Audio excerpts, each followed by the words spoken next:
Welcome to our channel. Today we how to disable ChatGPT voice input on iPhone step by step clearly. Unlock your iPhone and navigate to the home screen.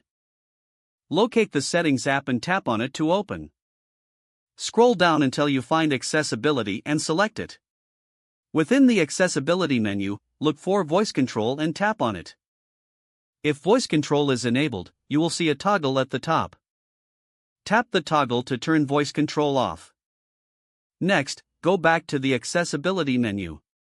Now, find Spoken Content and tap on it. Check the settings under Speech Selection and Speak Screen. If necessary, toggle these options off as well.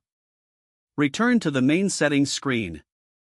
Scroll down and select Siri and search.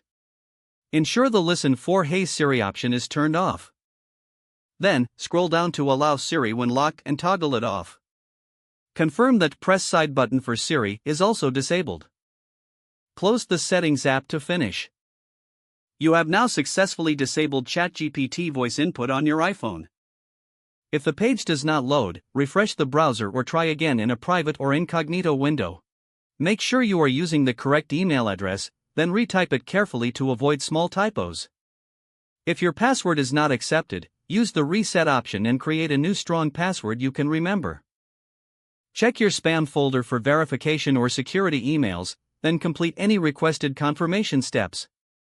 Enable two-factor authentication if available to improve account security and reduce unauthorized access risk. After signing in, review your profile details so your contact information and settings are accurate and current. If you see an error message, note it down and try again after restarting your device and internet connection. Log out when you finish, especially on shared devices, to keep your account and payment information secure. If the page does not load, refresh the browser or try again in a private or incognito window. Make sure you are using the correct email address, then retype it carefully to avoid small typos. If your password is not accepted, use the Reset option and create a new strong password you can remember. Check your spam folder for verification or security emails, then complete any requested confirmation steps. Enable two-factor authentication if available to improve account security and reduce unauthorized access risk. Don't forget to like this video and subscribe to our channel for more step-by-step tech guides.